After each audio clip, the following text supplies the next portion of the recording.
शांति। आज बाबा ने बहुत सुंदर संपन्न और संपूर्ण बनने के लिए मुरली चलाई है।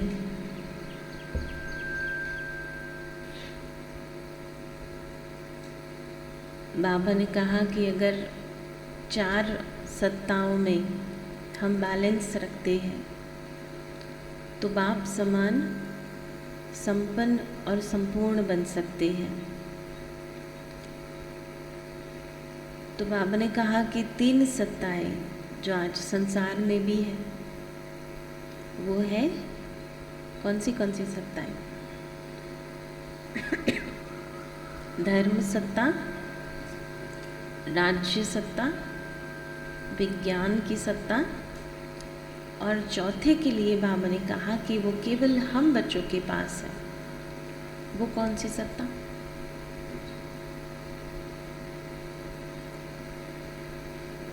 हमारे पास कौन सी सत्ता है?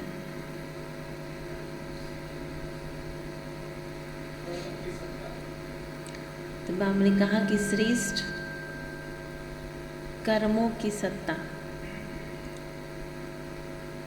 तो ये जो 3 सत्ताएं संसार में है वो भी प्रॉपर नहीं है। बाबा ने तीनों ही सत्ताओं की प्राप्ति भी बताई है। कैसे पता चले कि ये सत्ता हमारे में है? तो धर्म की सत्ता जिसके जीवन में होगी, सत्ता इज अथॉरिटी, अधिकार। तो जिसके लिए धर्म की सत्ता होगी, जिनके पास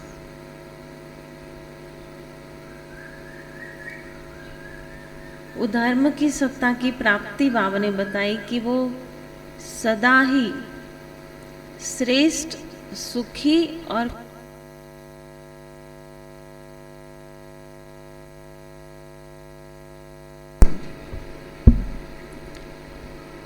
क्या कहा? श्रेष्ठ, सदा श्रेष्ठ, सुखी और खुशनुमा जीवन।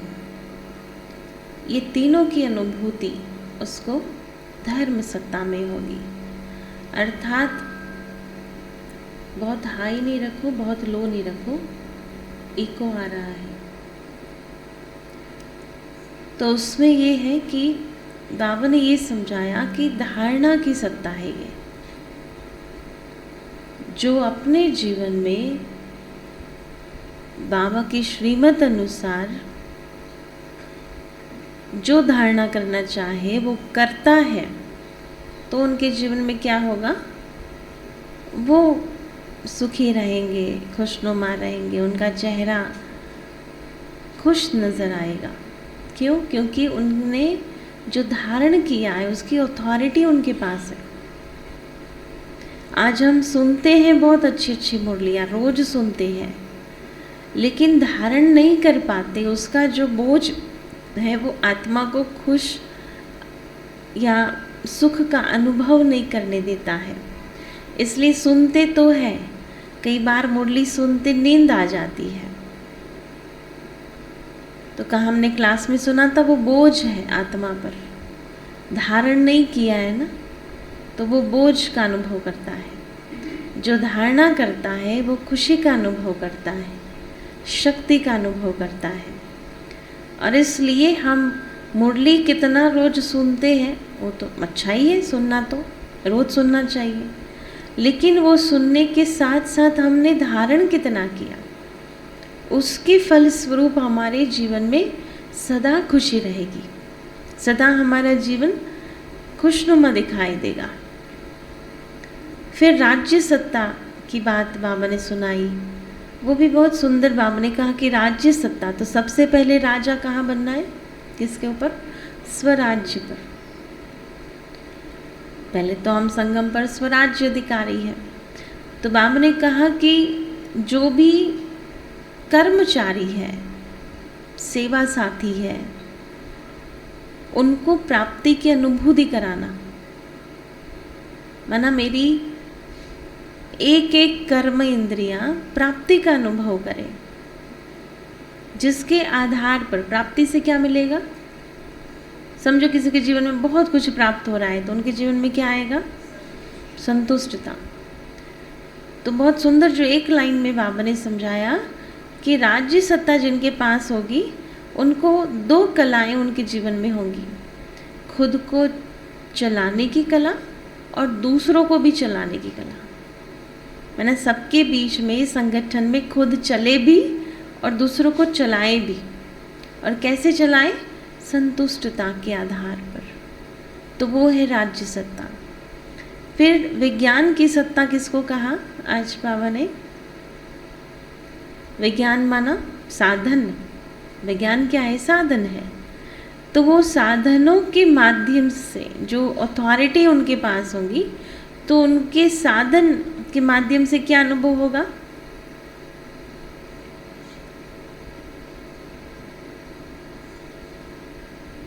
साधन उनको हलचल में कभी नहीं लाएंगे। साधनों की अप्राप्ति असंतुष्टता का अनुभव कराती है या हलचल में ले आती है। तो बाबा कहते वो कभी हलचल में नहीं आएंगे। और श्रेष्ठ कर्मों की सत्ता वाले, उनको क्या होगा, वो तो हमारे पास ही है, उसकी प्राप्ति क्या बताई होंगी।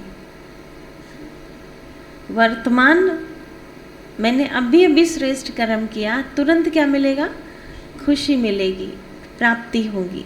तो वर्तमान तो मुझे ये दोनों महसूस हो ही रहा है, लेकिन भविष्य के लिए जमा की भी अनुभूति होगी। जब हम कोई भी चीज़ जमा करते हैं तो वो जो भरपूरता है उसकी अनुभूति होगी। तो ये चारों के आधार पर हमें चेक करना है कि चारों ही सत्ता ठीक है। फिर बाबा ने एग्जाम्पल के साथ समझाया कि क्योंकि चारों के बैलेंस की बात चल रही है, संपन्न संपूर्ण कौन बनेगा। ऐसे नहीं कि 1 of the 4, 4 में से कोई एक होगा तो संपन्न बन जाएंगे, चारों में परसेंटेज होगा तो संपन्न बन जाएंगे, ऐसा नहीं है। बैलेंस के लिए बाबा ने कहा कि जैसे चेयर है, कुर्सी है, तो उसके चारों पहिए समान है, कोई छोटा कोई बड़ा नहीं है। अगर छोटा बड़ा हो तो वो डगमगाएगा, आप बैठ भी नहीं पाएंगे, ना अनकंफर्टेबल होगा। तो बाबा ने कहा कि ये चारों ही सत्ताएं जिनके जीवन में बैलेंस में होंगी वही बाप समान संपन्न संपूर्ण बनेंगे।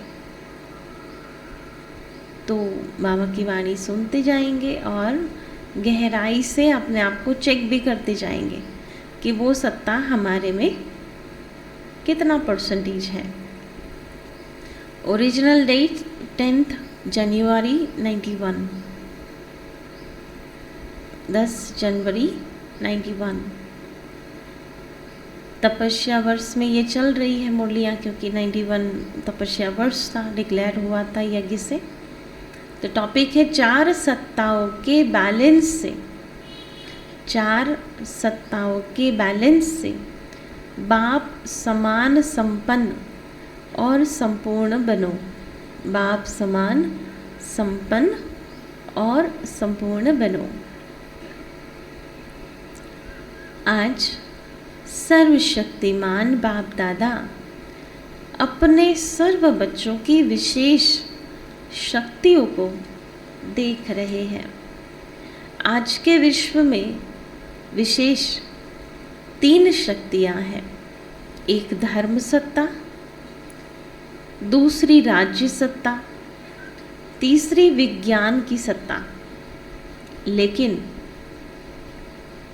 आप ब्राह्मण आत्माओं में 4 सत्ताएं हैं। पहली 3 सत्ताएं तो है ही, साथ साथ चौथी सत्ता है श्रेष्ठ कर्मों की सत्ता। आज के विश्व में इस चौथी सत्ता की कमी है। कौन सी? श्रेष्ठ कर्मों की सत्ता की कमी है। क्यों नहीं है ये कमी है? क्योंकि श्रेष्ठ कर्म का आधार क्या है ना, श्रीमत। श्रेष्ठ मत ही नहीं है तो कर्म क्या होगा। तो श्रेष्ठ मत केवल हमें संगम पर भगवान से मिलती है। इसलिए उसके कहे अनुसार अगर हम करते हैं, देखो काम तो सभी करते हैं, करते ना, 24 घंटा कोई फ्री तो नहीं है, कर्म हर कोई आत्मा कर रही है। लेकिन एक होता है अपने मन मर्जी से करना, एक होता है दूसरों के कहे अनुसार करना, एक होता है श्रीमत के आधारित कर्म करना। तो कर्म तो सभी कर रहे हैं, लेकिन जमा किसका होगा? उन सभी कर्मों से श्रेष्ठ कर्म वही माना जाएगा जो श्रीमत के आधारित कर्म है। और श्रीमत क्या कहती है, कैसे कर्म करना है? आत्मा समझकर, बाबा की याद में रहकर, इन ऑर्गन्स के माध्यम से कर्म करना, ये यथार्थ कर्म योग है। जब इस प्रोसेस में आकर के कर्म करेंगे तो डेफिनेटली वो श्रेष्ठ कर्म बनेगा। तो ये जो श्रेष्ठ कर्मों की सत्ता है, इसको ही कहा जाता है श्रेष्ठ चरित्र की सत्ता। श्रेष्ठ कर्म से बनेगा श्रेष्ठ कैरेक्टर। इन 4 सत्ताओं द्वारा आप ब्राह्मण आत्माएं अपना और विश्व का कल्याण कर रही हो। ये 4 के माध्यम से विश्व का कल्याण कर रहे हैं। कैसे? अपनी धारणाओं से, हमारे संबंध संपर्क में आने वाली आत्माओं को इंस्पायर करना, स्वयं के कंट्रोल से हमें श्रेष्ठ उदाहरण मूर्त बन करके कैसे व्यवहार करना है वो हम सिखाते हैं, है ना। तो इसलिए अपने इन 4 ही सत्ताओं के आधार पर हम साधन भी यूज़ करते हैं। हम ये भी नहीं कि हमने सब त्याग करके रखा है। आज संसार में कहते हैं कि अगर कोई भी आश्रम आप देखने जाओ, उसमें हाईएस्ट टेक्नोलॉजी वाला कोई आश्रम हो तो कौन सा है? बाबा का। आज इतनी सारी टेक्नोलॉजी, इतने सारे साधन विश्व भर में, है ना। सोलार में भी नंबर 1 है एशिया में, है ना। हमारे हॉल भी बने वो एशिया में नंबर 1 है। तो हर एक प्रकार की हाईएस्ट टेक्नोलॉजी यूज़ किया, साधन यूज़ किए, लेकिन फिर भी हम उसके अधीन नहीं हुए। तो ये है कि हम हर एक सत्ता में देखो अपने आप को। तो बाबा कहते हैं हम विश्व का कल्याण उसी सत्ताओं के आधार पर करते हैं। अच्छी तरह से जानते हो कि 4 ही सत्ताएं हमारे में है, डाउट नहीं है। है डाउट कि है या नहीं है? है ना। भगवान कहता है कि है आप सब में, 4 ही है, वह सिर्फ एक है। धर्म सत्ता अभी डिफाइन कर रहे हैं, वो लिखो, है ना। धर्म सत्ता अर्थात सदा श्रेष्ठ, सुखी, खुशनुमा जीवन जीने की कला। धर्म सत्ता क्या है? सदा श्रेष्ठ, सुखी, खुशनुमा जीवन जीने की कला। है हमारा जीवन ऐसा? सदा खुश हो, सदा खुशी में झूमता रहे, है ना। ऐसी जीवन जीने की कला हमको आती हो। इसको ही धर्म अर्थात धारणा कहा जाता है। राज्य सत्ता, सेकंड डेफिनेशन। राज्य सत्ता अर्थात अपने को और राज्य को, अर्थात अपने कर्म साथियों को अपने स्नेह और शक्ति के बैलेंस द्वारा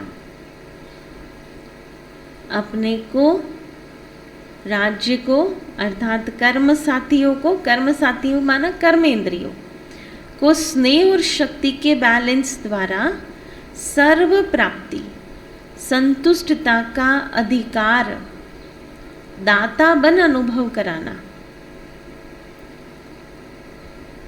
फिर से पढ़ती हूँ। अपने स्नेह और शक्ति के बैलेंस द्वारा सर्व प्राप्ति, संतुष्टता का अधिकार, दाता बन अनुभव कराना। राजा अर्थात क्या? दाता। राजा को क्या कहते थे? न दाता कहते थे। हर एक द्वारा संतुष्टता की वाह वाह हो। आप देखते हैं ना, राजा जब भी, राजा की हमेशा वाह वाह होती है, जहाँ से भी पसार होंगे, एक खंड से दूसरे खंड में जाएंगे तो भी वो जो दरबान होते हैं ना, वो छड़ी लगाते हैं कि ये राजा आ रहे हैं ना, राजा की वाह वाह कर रहे हैं लोग। तो यहाँ क्या होगा, संगम पर संतुष्टता की वाह वाह करेंगे। यह है यथार्थ राज्य सत्ता। तो राज्य सत्ता अर्थात स्वयं चलने की और औरों को चलाने की कला। क्या है राज्य सत्ता? स्वयं चलने की, औरों को चलाने की कला। विज्ञान की सत्ता अर्थात विज्ञान द्वारा साधनों द्वारा, विज्ञान द्वारा साधनों द्वारा प्रत्यक्ष फल की अनुभूति कराने की कला।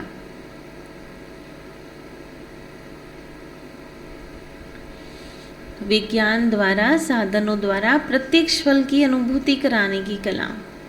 श्रेष्ठ कर्म की सत्ता, अभी चौथा है श्रेष्ठ कर्म की सत्ता अर्थात कर्म का वर्तमान फल, कर्म का वर्तमान फल खुशी और शक्ति अनुभव करना। वर्तमान फल क्या? खुशी और शक्ति, और साथ साथ भविष्य फल जमा होने की अनुभूति होना, और भविष्य फल जमा होने की अनुभूति होना।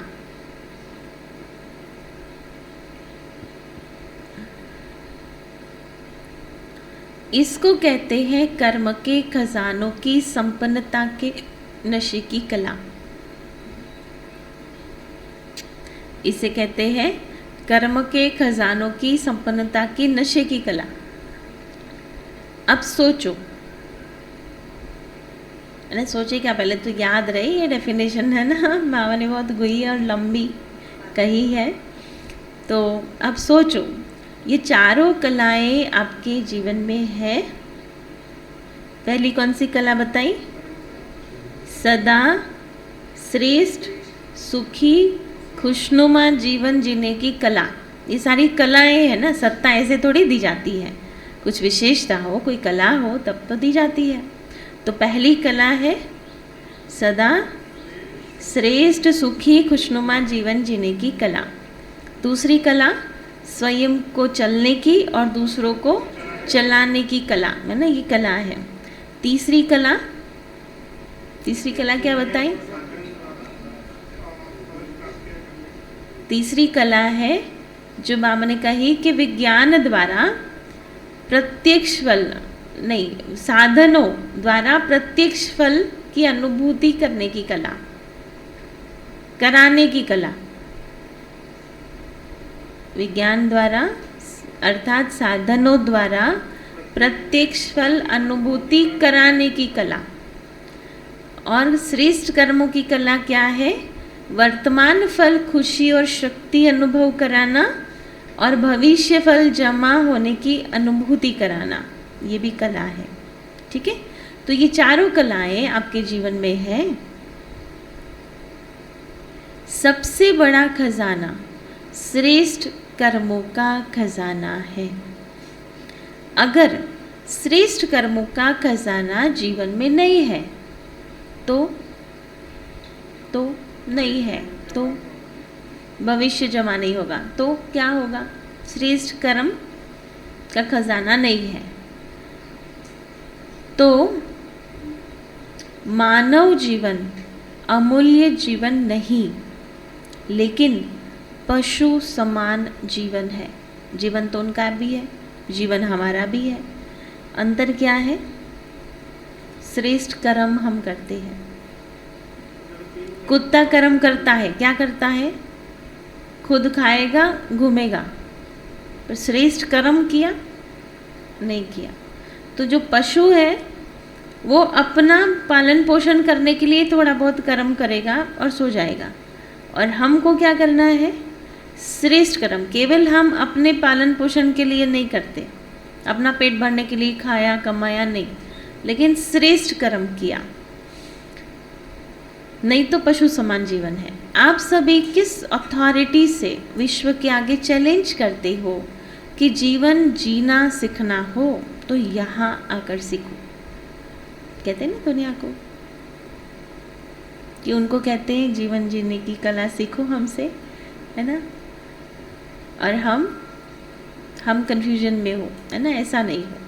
ये चैलेंज करते हो ना, राजनेता हो चाहे विज्ञानी नेता हो चाहे धर्म नेता हो, सबके आगे रूहानी फकूर से कहते हो कि बेफिक्र बादशाह बन के देखो। बादशाह हो ना, कौन है हर एक बादशाह हो ना, जीवन का यथार्थ आनंद अनुभव कर रहे हो। सबसे बड़ा खजाना किसके पास है? तो सबने कहा हमारे पास है। अथॉरिटी से कहते हो ना, क्योंकि दुनिया में 3 सत्ताएं हैं और आपके पास 4 सत्ताएं हैं, तो पावरफुल कौन हुआ? है ना, हम हुए। और चारों ही सत्ताओं का बैलेंस, यही बाप समान संपन्न और संपूर्ण स्थिति है। तपस्या वर्ष में क्या करेंगे? इन चारों सत्ताओं को चेक करना। तपस्या मीन्स क्या? तप क्या करना है? ये 4 सत्ताओं को बैलेंस में लाना।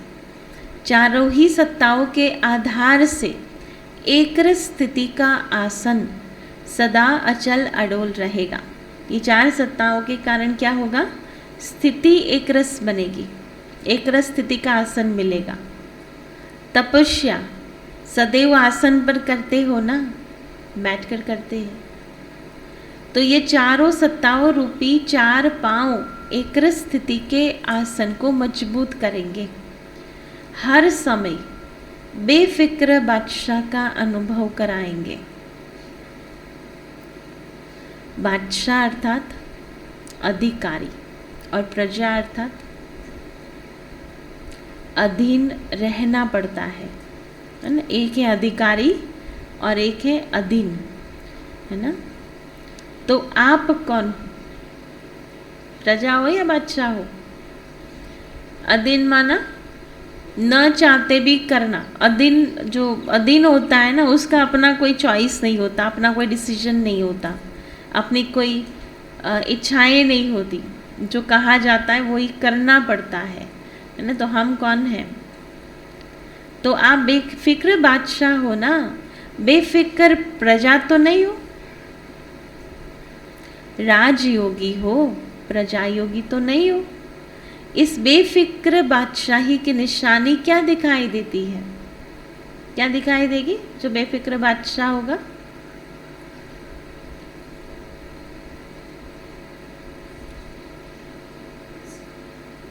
बेफिक्र बादशाह, 2 शब्द है, बेफिक्र भी है और बादशाह भी है।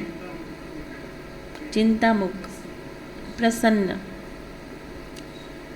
जितना अधिकारी उतना ही सर्व के सत्कारी। याद रखिएगा, जितनी ऊंचाई पर जाओ उतना ही विनम्रता साथ हो। अगर आप दूसरों को रिस्पेक्ट नहीं दे सकते तो आप ऊपर नहीं हो। कहाँ हो? बहुत लो लेवल पर है। अगर हम दूसरों को रिस्पेक्ट नहीं कर सकते, सत्कार वही कर सकता जो खुद हाइट्स पर हो। और इसलिए वो स्टोरी मैंने कई बार सुनाई है। कौन सी? एक हिरण का शिकार करते राजा, मंत्री और उसका सिपाही, तीनों ही पहुंचते हैं, ढूंढते एक जगह पर जहाँ एक वृद्ध ऋषि अंधा बैठा था तपस्या करने। तो सिपाही घोड़े पर सवार था, भागते भागते हिरण को ढूंढते देखा कि वहाँ इंसान है। तो दूर से ही आवाज़ क्या करता है, ए अंधे, यहाँ किसी हिरण को देखा जाते हुए? तो उन्होंने कहा नहीं देखा। फिर मंत्री आए, फिर मंत्री आकर के कहा कि यहाँ आपने किसी हिरण को देखा जाते हुए? घोड़े से ही चिल्लाया। उसने कहा नहीं देखा। उसी स्थान पर राजा भी पहुँचता है ढूंढते ढूंढते। राजा ने देखा ऋषि बैठे हैं। घोड़े से उतरा, जाकर के पहले प्रणाम किया, फिर पूछा कि हे ऋषिवर, आपने क्या यहाँ किसी हिरण को देखा जाते हुए? तब ऋषि कहता है कि नहीं राजन, आपका सिपाही भी आया था, आपका मंत्री भी आया था और यही प्रश्न पूछ रहा था, लेकिन मैंने दोनों को कहा कि मैंने नहीं देखा और आपको भी यही कह रहा हूँ। तो राजा को आश्चर्य हुआ, ना पर नहीं, लेकिन राजा को पता चल गया कि इनकी आँख तो है नहीं। उसने कैसे समझा कि एक सिपाही था, एक मंत्री था और अभी मैं स्वयं हूँ, कैसे पता चला? तो उसे रहा नहीं गया, तो उसने पूछ लिया कि आप तो देख नहीं पाते हो, तो आपने कैसे समझा कि पहला सिपाही था, फिर मंत्री आया और अभी मैं हूँ? तो ऋषि ने बहुत अच्छे से कहा कि वाणी से पता चला। इसलिए हमारी वाणी, हम जो बोल रहे हैं वो बताता है कि हम राजा बनने वाले हैं या प्रजा बनने वाले हैं। ठीक है? तो इसलिए जो बेफिक्र बादशाह होगा, वो सबसे पहली क्वालिटी क्या होगी? सर्व का सत्कारी। सर्व माना सर्व, छोटे बड़े, अनुभवी ज्ञानी अज्ञानी, पढ़े अनपढ़े, गरीब साहूकार, हर प्रकार के आ गए।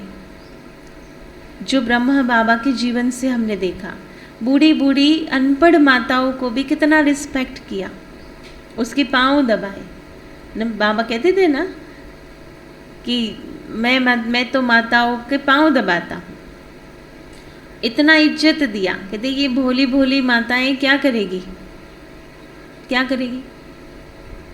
ये जगत अम्बा है, जगत माताएं हैं, ये अनपढ़ी है, बूढ़ी है, क्या कहा? ये जगत माताएं हैं। छोटे छोटे बच्चों को क्या कहा? 60 साल के बाबा स्वयं ब्रह्मा, छोटे बच्चों को क्या कहते थे? ये मेरे छोटे छोटे ठाकुर हैं, है ना। हर एक को बाबा ने, गरीब को भी क्या बोला कि तू साहूकार ना, ऊंचे ते ऊंचा पद पाने वाले हैं ये। तो हर एक को रिस्पेक्ट किया, मैंने सत्कार दिया। सिर्फ अधिकारी नहीं, अधिकारी की परख ही सत्कारी से होती है। जितना राइट्स, अधिकारी माना जितने राइट्स आपके पास हो, उसकी परख कैसे होगी? सत्कारी। सुनाया ना कि योग्य राजा की निशानी क्या है? क्या है? सर्व द्वारा संतुष्टता के पुष्पों की वर्षा हो। सर्व के द्वारा संतुष्टता की पुष्पों की वर्षा हो। अर्थात कौन से हैं वो पुष्प संतुष्टता के? नहीं देखे संतुष्टता के पुष्प?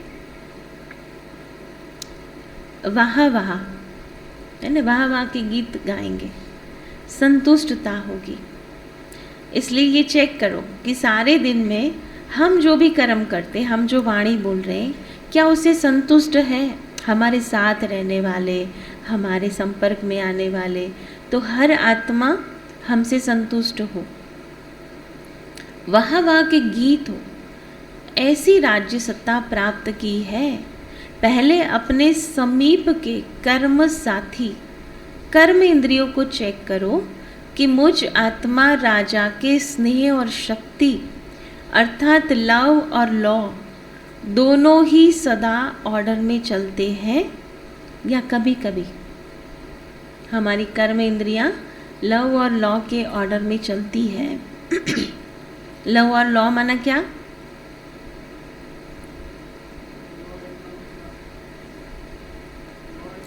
आँखों को संभाल भी रहे हैं, एक बात कर रही हूँ, कर्म इंद्रियाँ आँखों को संभाल भी रहे हैं, साथ साथ उसको श्रीमत अनुसार भी चला रहे हैं। जो मना है वो मना है, जो नहीं देखना है मना नहीं देखना है, लेकिन उसको संभाल भी रहे हैं, भोजन खा भी रहे हैं, शरीर को संभाल भी रहे हैं ना, वो इंद्रिय को पालना भी दे रहे हैं, लेकिन प्याज लहसुन नहीं खा रहे हैं, है ना। नियम पर भी चलाना और प्यार से भी उसको चलाना। मजबूरी से चल रहे हो या मोहब्बत से चल रहे हो, है ना। ये क्वेश्चंस अपने आप को पूछना, बहुत सारे हैं। मजबूरी से चल रहे हो या मोहब्बत से चल रहे हो, दिखावा मात्र है या दिल से है। ऐसे ही सारे दिन की दिनचर्या में अपने कर्म संबंधी या कर्म के साथियों को देखो। एक में किसी अन्य कोई योगी की किताब थी, उसमें बहुत सुंदर उन्होंने कहा था, जो मुझे बहुत अच्छा लगा। उन्होंने कहा कि आपको अगर अपने आप को जानना हो, क्योंकि उनको तो नहीं ज्ञान ना शिव बाबा का कि हम आत्माएं हैं, मैं कौन, उसकी पहेली उनको तो नहीं पता, लेकिन वो अलग अलग रूप से अपने आप को देखते थे, चेक करते थे। तो उन्होंने ये कहा था कि अगर हमें जानना हो कि हम कौन है, रियलिटी में हम कौन है, मेरा व्यक्तित्व क्या है, कैसे पता चलेगा? कैसे पता चलेगा कि हम कौन हैं, कैसे हैं? दूसरे जो हमको कहते हैं, सर्टिफाई करते हैं।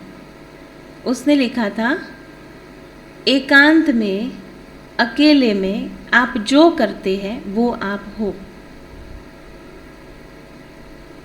अकेले में, एकांत में आप जो जो करते हो वो ही आपका ओरिजिनल कैरेक्टर है। दिखावे मात्र तो हम बहुत कुछ करते हैं, पब्लिकली तो बहुत सारी चीज़ें हम अच्छी पेश आते हैं, लेकिन अकेले आप जो भी करते हो, जो भी आपकी चॉइसेस हैं, जो भी करते हो, वो अकेले में होता है ना। ये कुछ खाने की इच्छा होना, कुछ देखने की इच्छा होना, किसी को नहीं पता चले, आप जो कर रहे हो वो अगर पब्लिकली अलाउड नहीं है तो वो अकेले भी अलाउड नहीं है। तो वो आप ओरिजिनल जो है वैसे हो, बाकी आप दिखावा कर रहे हो जो भी है उसका, राइट। तो ये बहुत टचिंग लाइंस हैं। हमेशा कुछ भी करो तो ये पूछो कि क्या पब्लिकली मैं ये कर सकती हूँ, वो आप हो। तो कर्म के साथियों को देखो, उसके साथ सर्व संपर्क में आने वाली आत्माओं को देखो। पहले कर्म इंद्रियों को देखो, फिर जो संपर्क में आने वाली आत्माएं उनको देखो कि मुझ राज्य अधिकारी आत्मा द्वारा कितने परसेंटेज में और कितने संतुष्ट हर्षित रहे। यह है राज्य सत्ता की यथार्थ अनुभूति। विज्ञान की सत्ता की चेकिंग कैसे करेंगे? एक एक चेकिंग सुना रहे हैं बाबा। तो धर्म की सत्ता की क्या चेकिंग बताई?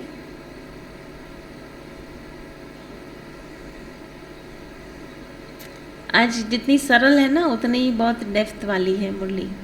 तो क्या सुनाया धर्म की सत्ता का? कि जो भी हम कर्म कर रहे हैं वो मोहब्बत से कर रहे हैं, मजबूरी से कर रहे हैं, दिखावे मात्र कर रहे हैं, दिल से कर रहे हैं, पूरी दिनचर्या कैसी चल रही है, और फिर कर्म के संपर्क में कर्म इंद्रियां और आत्माएं जो भी मेरे संपर्क में आती है तो वो कितना % संतुष्ट है, हर्षित है। तो राज्य सत्ता की यथार्थ अनुभूति है। विज्ञान की सत्ता की चेकिंग कैसे करेंगे? हद का विज्ञान हद के स्थूल साधनों द्वारा सुख आराम की अनुभूति कराता है। हद का विज्ञान कंफर्ट जोन में रखता है आपको। आपका विज्ञान योग शक्ति है। हमारा विज्ञान क्या है? योग शक्ति। योग बड़े ते बड़ा विज्ञान है। वहाँ है साधन और यहाँ है साधना। आत्मा को मन और बुद्धि की साधना द्वारा कितना दूर ले जाते हो। हद के विज्ञानी सूर्य तक भी नहीं पहुंच सके, और बेहद के विज्ञानी कहाँ पहुंचे? चंद्रमा, सूर्य से भी पार मन और बुद्धि की साधना द्वारा कितने समय में पहुंचते हो और कितना खर्चा लगता है? कितना खर्चा लगता? समय को कहते हैं टाइम इज मनी। स्थूल मनी तो नहीं लगती, लेकिन टाइम की मनी भी नहीं लगती। तो कितना बड़ा विज्ञान है। वह एयर कंडीशन द्वारा सुख देते हैं, आराम देते हैं, और आप साधना द्वारा जब चाहो तब शीतल स्थिति का अनुभव करो। साधना द्वारा जब चाहो तब शीतल स्थिति का अनुभव करो। जब चाहो तब ज्वाला रूप का, शक्ति रूप का अनुभव कर सकते हो। हद का विज्ञान थोड़े समय के लिए आराम देने के निमित्त बनता है, लेकिन आप क्या करते हो? सदा आराम में रहते हो। क्या करते ब्राह्मण? सदा आराम में रहते हो, चैन की नींद में सोते हो। है ऐसा कि ब्राह्मणों को ही नींद नहीं आ रही है रात भर, है ना? तो दुनिया वाले क्या करेंगे? चैन से उठते हो, चैन से सारा कार्य करते हो, बेचैन होते हो क्या? जब आसन से उतर आते हो ना, तब बेचैन होते हो, नहीं तो बेचैन का नाम निशान नहीं है। विज्ञान और क्या करता है? क्या करता है विज्ञान? मनोरंजन का साधन देता है, और आपका मन उदास होता ही नहीं है जो हद के मनोरंजन की आवश्यकता हो, क्योंकि उदास तब होते, कब होते उदास?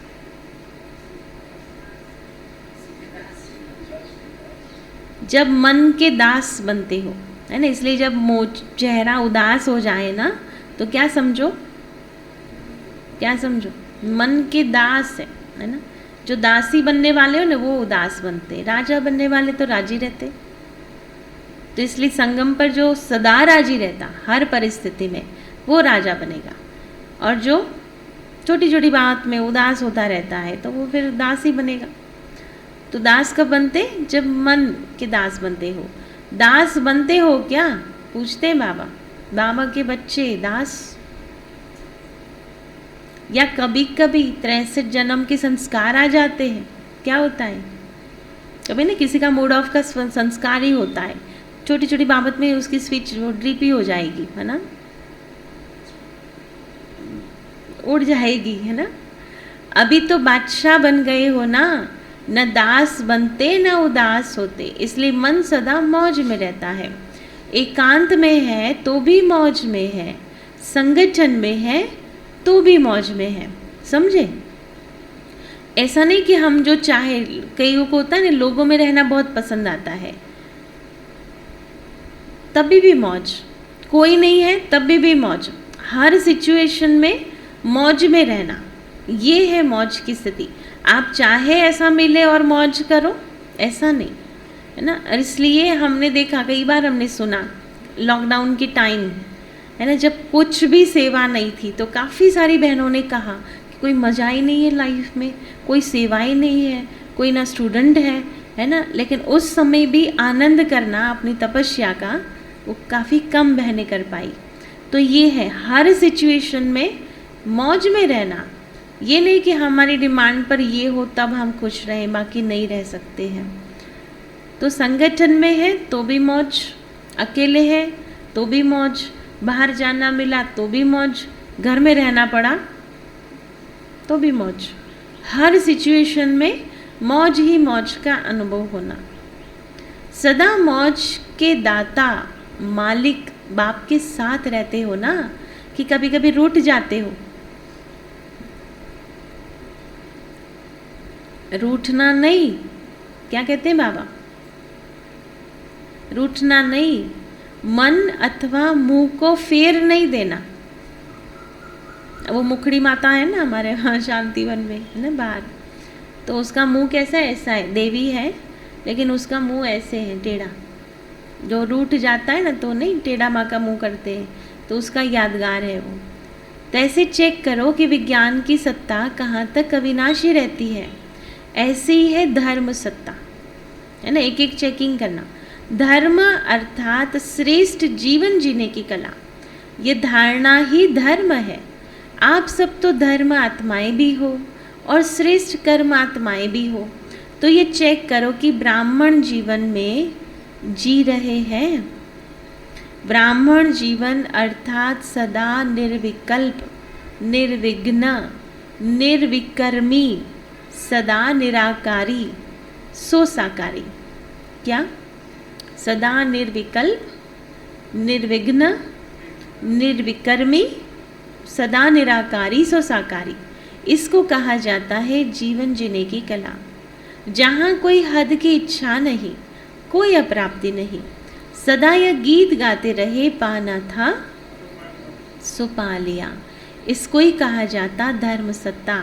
अब सोचो, चारों ही सत्ताएं हैं, चारों ही पांव एक रस है, या एक छोटा एक बड़ा है? चारों पांव एक रस होंगे तभी तो अचल होंगे, तभी तो अचल होगा, नहीं तो हलचल होगी। तो सुना, क्या देख रहे थे? हर एक बच्चे में चारों सत्ताएं कहाँ तक जमा है, वो बाबा ने देखा, हमने देखा, है ना।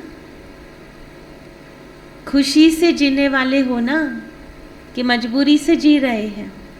चल रहे हैं, चलना ही है, इसको जीना नहीं कहते। कई बार होता ना, जैसे कभी कुछ करने की इच्छा नहीं हो रही लेकिन करे जा रहे हैं ना, चल रहे हैं, तो ये जीना थोड़ी हुआ। कभी मरता है, कभी जीता है, कभी सांस रुक जाता है, कभी ढीला हो जाता है, कभी तेज हो जाता है। इसको कोई जीना कहेंगे? क्या कहेंगे? बीपी का पेशेंट कहेंगे इसको। कभी हाई बीपी, कभी लो बीपी, है ना, कभी तेज चल रहा है, कभी ढीला ढाला चल रहा है ना, कभी रुक भी जाता है, तो कहते ये रोग है।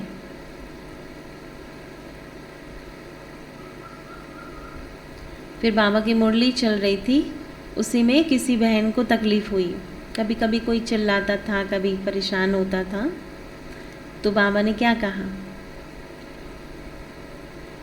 मान लो यहीं पर किसी को कुछ तकलीफ़ हो जाए तो सभी का अटेंशन कहाँ जाएगा? तो बाबा कहते सेकंड में फुल स्टॉप लगाना आता है।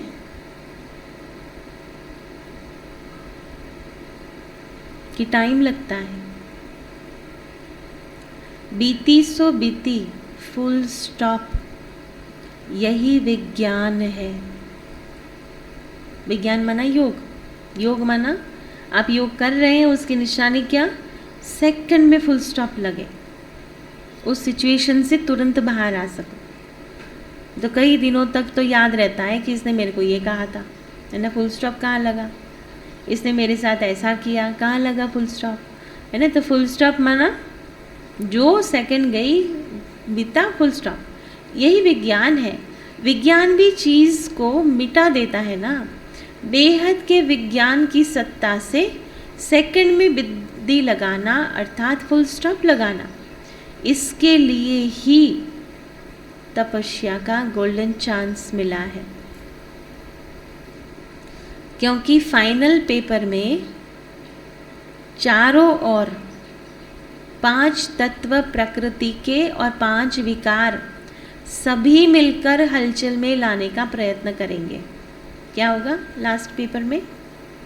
10 क्वेश्चंस होंगे, 5 विकार के, 5 तत्वों के, सभी मिलकर हलचल का प्रयास करेंगे। अति हलचल में सेकंड में अचल रहने वाले ही पास विथ ऑनर बनेंगे। कब बनेंगे? सब साइलेंस, सब सुखी और हम अचल, ऐसा नहीं। अति हलचल में 1 सेकंड में अचल। ऐसे नहीं समझना कि लास्ट में एकांत में बैठ पेपर लिखेंगे, पेपर देंगे, एकांत मिलेगा उस समय।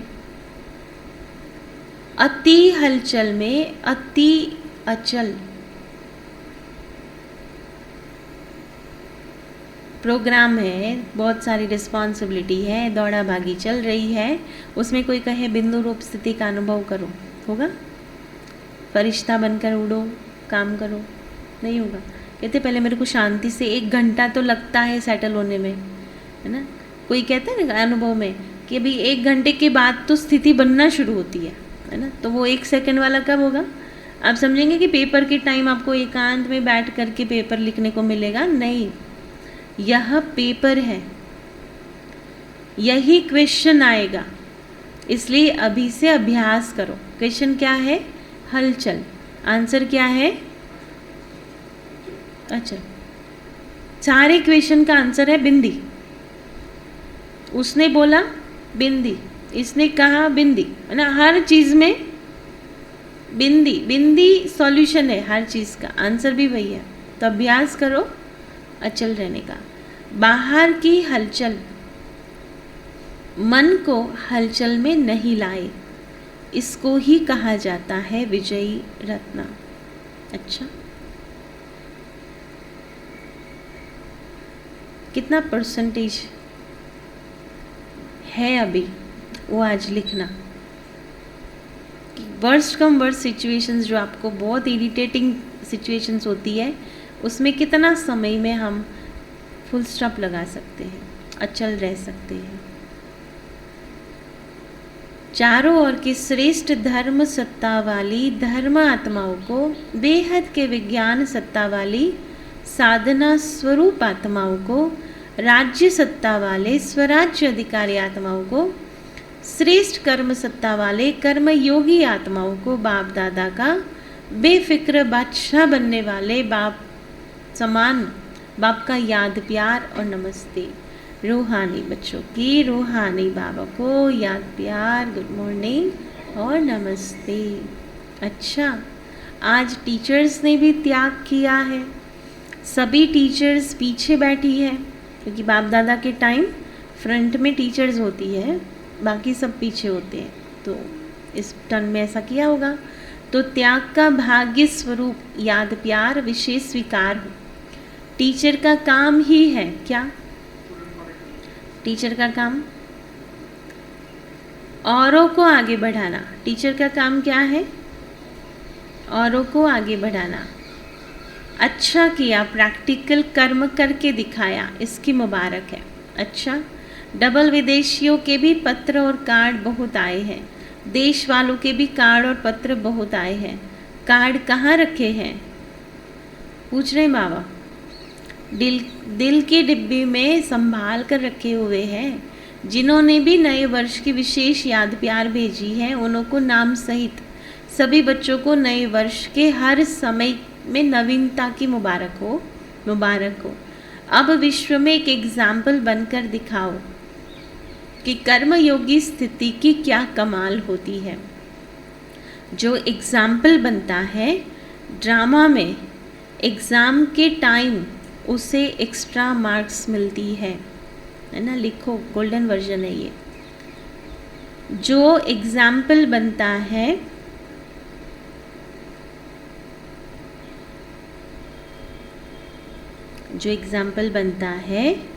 ड्रामा में एग्ज़ाम के टाइम पर, उसे एक्स्ट्रा मार्क्स मिलती है। अच्छा, पार्टियों से अब एक बाप दादा की मुलाकात। बाप के साथ रहने से श्रेष्ठ स्थिति का सहज अनुभव कर रहे हो ना। दिन रात बाप के साथ की अनुभूति करने से सहज ही श्रेष्ठ अनुभव करते रहेंगे, क्योंकि समीप से शक्ति मिलती है। जैसे साकार में समीप रहना सहज लगता है ना, ऐसे अव्यक्त में जितना अटेंशन देते रहेंगे उतना सहज अनुभव करते जाएंगे। सभी निरंतर योगी हो ना, योगी जीवन वाले। जीवन निरंतर होती है, 2 घंटे की नहीं होती। जब एक बार अनुभव कर लिया कि बाप मेरा, मैं बाबा का, तो अलग कैसे हो सकते हैं। निरंतर योगी जीवन में अतीन्द्रिय सुख आनंद की अनुभूति होती है और मेहनत भी नहीं है। मेहनत वाला काम कभी कभी किया जाता है, और जो सहज होता है वो सदा कर सकते हो। तो सहज लगता है या मुश्किल लगता है? माया तो नहीं आती। इस समय नशा चढ़ा हुआ है तो माया दिखाई भी नहीं देती। फिर वहाँ जाएंगे ना, कहाँ, वहाँ अपने घर, जब वहाँ जाएंगे ना तो कहेंगे क्या करे, हो गया।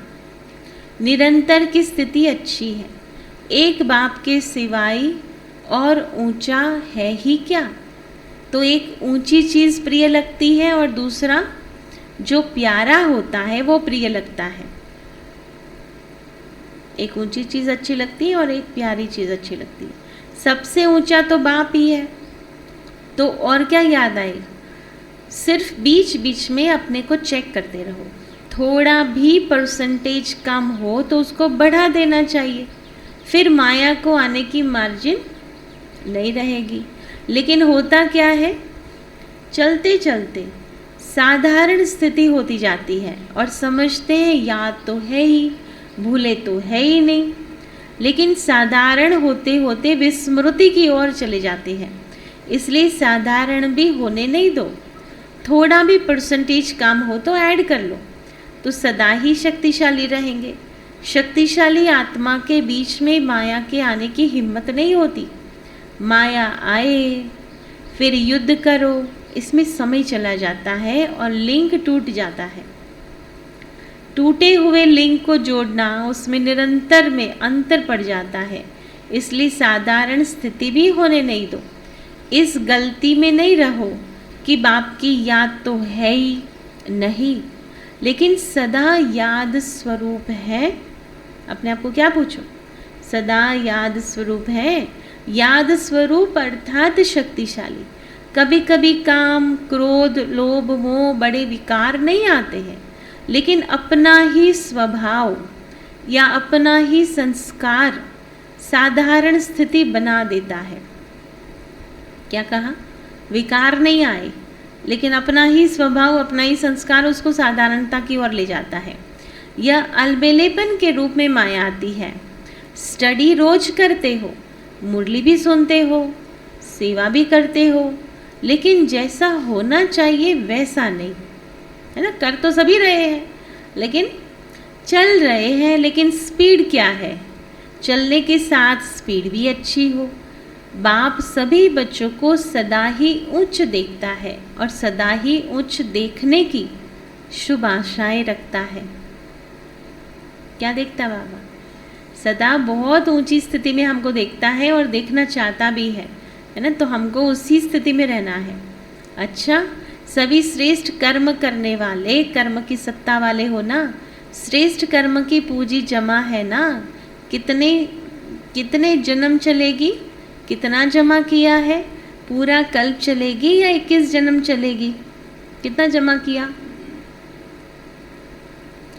आधा कल्प के बाद भी पूज्य तो जाएंगे ना। पूज्य भी तब बनते हैं जब श्रेष्ठ कर्म का खजाना जमा करते हो। लास्ट जन्म भी देखो कितना अच्छा है ना। अभी देखो अपना जीवन कितना अच्छा है। भिखारी तो नहीं बने हो ना, दाल रोटी तो है ना। तो जब लास्ट जन्म अच्छा है तो और जन्म भी अति दुखी नहीं होंगे। ये तो सुखी की भेंट में दुखी है। क्या है, देखो सबसे ज़्यादा दुखी जब पेपर का रिजल्ट अनाउंस होता है तो सबसे ज़्यादा दुखी कौन होता है पता है? सेकंड नंबर का, क्योंकि 1 मार्क के लिए उसका फर्स्ट नंबर चला गया। तो सबसे जो ज़्यादा दुखी तो वो होता है। और जब बेचारा फुल्ली फेल है वो कहते हैं कि यार क्यों रो रहा है, तो सेकंड नंबर तो आया लेकिन सेकंड वाले को क्या लगता कि भाई वह फर्स्ट नहीं आया, राइट। तो हमको है ना, प्रजा को, दास दासी चंडाल को इतना दुख नहीं होगा जितना विश्व महाराजन से राजा की कैटेगरी पर जाएंगे। विश्व महाराजन कितने हैं? 8 है। फिर राजा की कैटेगरी है, फिर साहूकार प्रजा, फिर दास दासी, फिर बहुत लंबी चौड़ी लिस्ट है ना, क्योंकि राजधानी है। तो दुखी वो होंगे।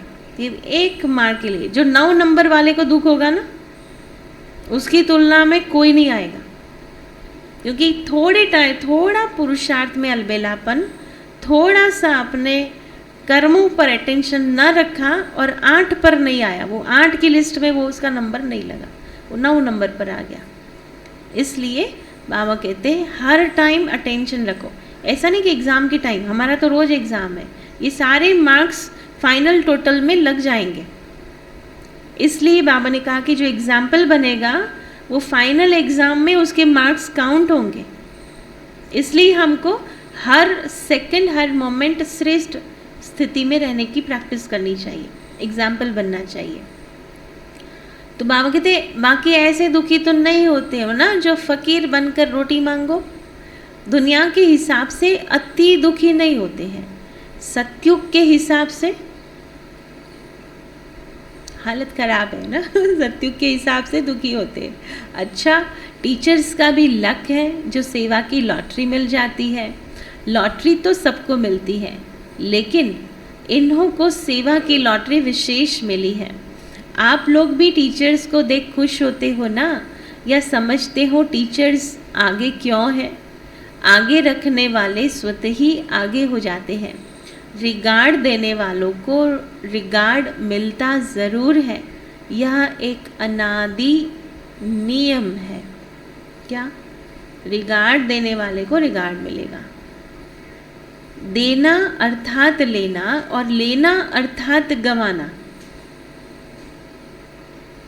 देना ना, मामा की अकाउंटिंग ऐसी है ना जो समझ में ही नहीं आवे ना। देना अर्थात लेना और लेना माना गंवाना। कोई लेने की कोशिश करते हैं, क्या क्या लेने की कोशिश करते? मुझे रिगार्ड मिले। क्यों नहीं रिगार्ड देते मुझे? तो लेने के पीछे जाना माना गंवाना ही गंवाना, और देना अर्थात लेना। तो देने वाले दाता के बच्चे हो या लेवता हो, क्या हो? अपने आप को पूछो। मुझे पूछा नहीं, मुझे बताया नहीं, मुझे रिस्पेक्ट नहीं दिया, है ना, ये सब है लेना। तो लेने वाले हो, ये वो नहीं ओम शांति करता, आप कर लो। क्या कौन क्या लूट जाता है ना? हम खुश करके वो करके गुड मॉर्निंग कर ले वे। तो ये है कि जो दे दिया ना, आप एक बार उसको बोलो, दूसरे दिन सामने से बोलेगा आपको, है ना, इट्स अ लॉ। तो ये करना है। देवता अर्थात देने वाले। अच्छा है, बाप भी खुश, बच्चे भी खुश, बाकी क्या रहा? बाकी क्या रहा? यही चाहिए ना, हम भी खुश, बच्चे भी खुश।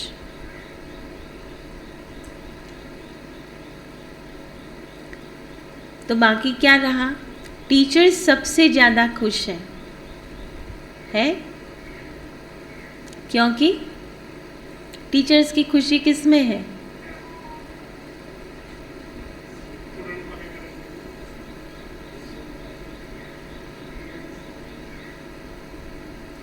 सोचो, स्टूडेंट्स कब खुश, अरे टीचर्स कब खुश होंगे? स्टूडेंट्स को देख करके खुशी होती है। इसलिए सोचो, आप आएंगे नहीं तो हम सब खुश कैसे रहेंगे है ना? सबसे ज़्यादा खुशी तो उसमें है कि स्टूडेंट्स जितनों को देखते हैं तो उतनी ज़्यादा खुशी होती है। हम सोचते हैं हम आज नहीं जाएंगे तो क्या फ़र्क पड़ जाएगा, लेकिन बहुत फ़र्क पड़ता है ना। हम सुनाते नहीं है, लेकिन है ना, एक एक को याद करते हैं जब नहीं आते हैं। अच्छा, वरदान आत्मिक वृत्ति। आत्मिक वृत्ति दृष्टि से, आत्मिक वृत्ति दृष्टि से दुख के नाम निशान को समाप्त करने वाले। आत्मिक दृष्टि वृत्ति से दुख के नाम निशान को समाप्त करने वाले सदा सुखदायी भव। सदा सुखदायी भव। विस्तार है, ब्राह्मणों का संसार भी न्यारा है, तो दृष्टि वृत्ति सब न्यारी है। जो चलते फिरते आत्मिक दृष्टि आत्मिक वृत्ति में रहते हैं, उनके पास दुख का नाम निशान नहीं रह सकता, क्योंकि दुख होता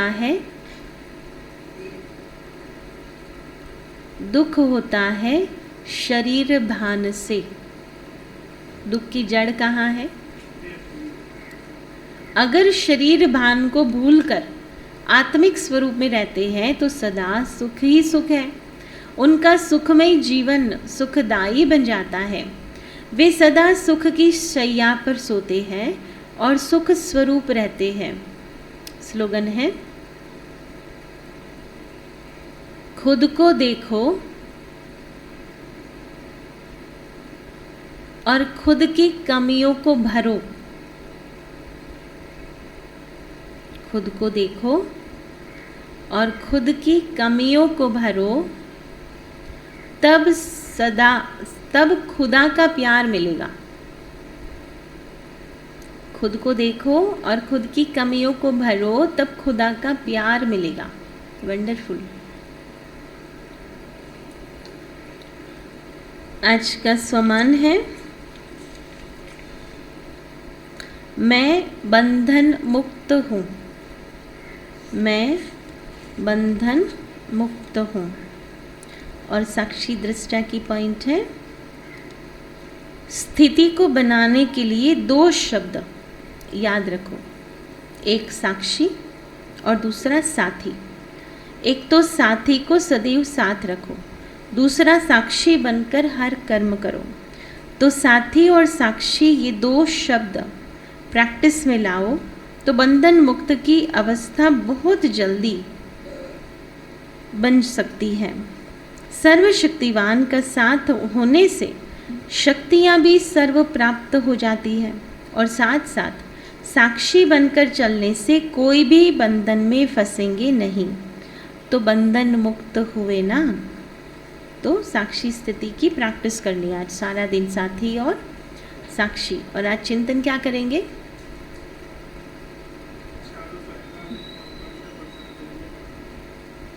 चिंतन करेंगे चारों ही सत्ताओं का बैलेंस कैसे करेंगे, क्योंकि बैलेंस करना है ना। तो कैसे करेंगे बैलेंस, उसके लिए क्या पुरुषार्थ करेंगे, ठीक है, उसका विस्तार सोचेंगे। ओम शांति।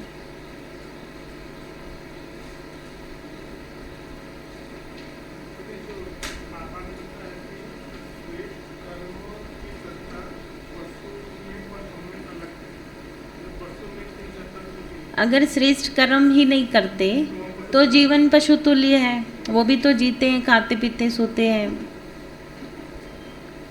उनका भी तो लाइफ चल ही रहा है ना। पर हम श्रेष्ठ कर्म करते हैं, जो वो श्रेष्ठ कर्म नहीं करते। पर कितना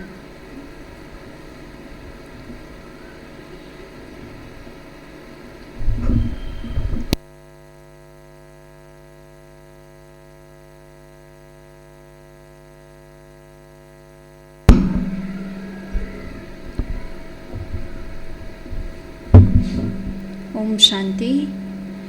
आज संडे है तो सभी भाई बहनों से रिक्वेस्ट है कि 1 घंटा अगर आप सभी सेवा के लिए रुक सके तो हम सभी साथ में मिल कर के कुछ एक हमारे पेंडिंग काम है वो हम ख़त्म कर सके। और कल आप सभी ने सुना होगा, टेलीग्राम पर बताया था कि जिन्होंने टेलीग्राम पर मुरली सुनी होगी, कल जून मास का जो चार्ट सभी को दिया हुआ था, जिन्होंने अभी तक भी दिया नहीं है वो आज मीना दीदी को दे देंगे। और अभी जुलाई मास शुरू हो गया है तो जुलाई मास का चार्ट सभी ले लेंगे।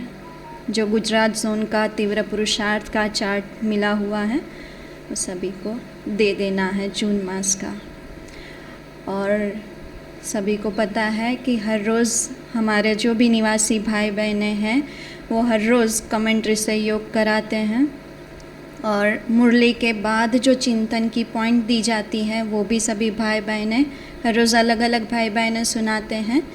तो कल क्या मिला था हमें चिंतन का पॉइंट? बाबा से हमें क्या